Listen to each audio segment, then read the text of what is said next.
코로나19 바이러스로 인해 잠시 멈췄었던 역사의 발걸음을 다시 내디디려 합니다. 2023년, 당신은 어떤 역사 위에 서 있습니까? 과거와 미래를 잇는 교회의 사명, 바로 전도입니다. 역사를 기억하며 오늘을 걷고 미래를 말하다.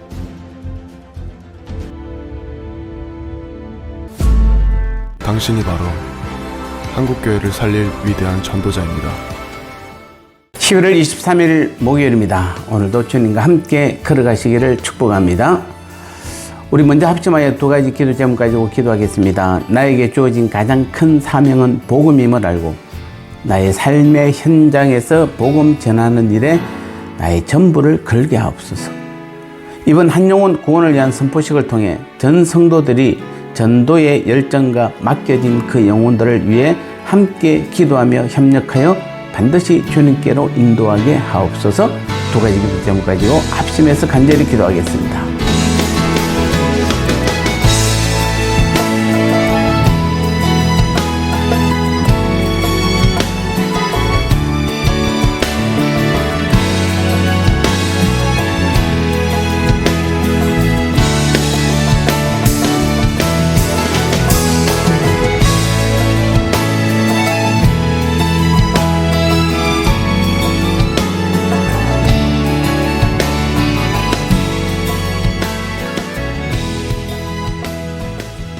말씀 전하겠습니다. 오늘 제목은 복음을 위하여입니다. 로마서 1장 1절 말씀에 예수 그리스도의 종 바울은 사도로 부르심을 받아 하나님의 복음을 위하여 택정함을 입었으니. 아멘. 오늘 1절에서 하나님으로부터 많은 은혜를 받았다고 한 바울은 그 모든 것이 오직 복음을 위하여라고 밝히고 있습니다. 다시 말해서 하나님께 주신 은혜의 힘과 역량을 다 집중해서 복음을 전해야 한다는 것입니다. 그리고 하나님의 자녀라면 누구든지 이러한 사명을 잃지 말아야 하는 것입니다. 그렇다면 하나님께서 왜 그렇게 복음을 전거하게 하시는 것입니까? 전도 마야라는 것입니까? 교회 부흥식이라는 것입니까? 아닙니다. 그것은 바로 복음이 인생의 모든 것이기 때문입니다. 그리스도인의 인생의 전부가 복음이기 때문입니다. 그리스도인의 인생의 모든 문제의 완벽한 해답이기 때문입니다. 왜냐하면 복음은 하나님이시고 주님 자신이십니다. 하나님의 능력, 주님의 능력, 성령의 친히 일하심입니다. 무소, 부재, 전지, 전능, 온 만물의 주인 하나님의 계획과 뜻을 가장 잘 아심이 바로 복음인 것입니다. 가난한 사람에게 가장 시급하게 주어야 할 것이 무엇입니까? 우리는 그들에게 물질적 도움이나 필요한 것을 시급히 주어야 합니다. 그러나 사실은 그보다 더 중요한 것이 있습니다. 성경 마태복음 11장 5절에 보면 우리 예수님께서는 가난한 자, 병든 자들을 구제하기에 앞서서 그들에게 먼저 복음을 전파했습니다.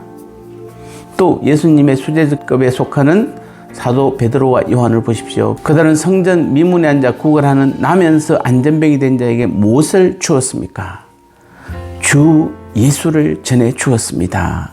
그때 어떤 역사가 일어났습니까? 상상도 할 수 없는 치유의 역사가 일어났습니다. 그가 자리에서 벌떡 일어나는 기적이 일어났습니다. 병의 치유와 함께 그의 기뻐하는 모습을 보십시오.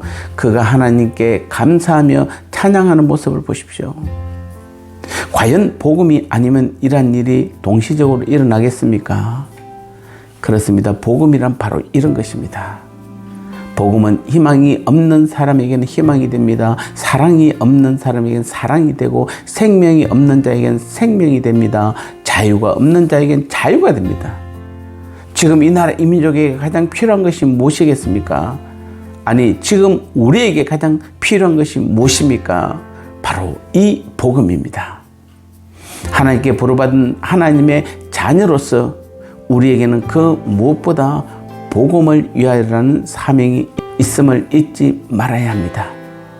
하나님께서는 지금도 우리의 모든 힘과 역량을 다 모아서 복음을 전거하기를 원하시고 계시는 것입니다. 나눔의 시간입니다. 하나님의 자녀인 우리들에게 주님께서 주신 가장 큰 사명은 무엇입니까? 하나님께서 왜 우리에게 지속적으로 복음의 증거를 말하시는 것일까요?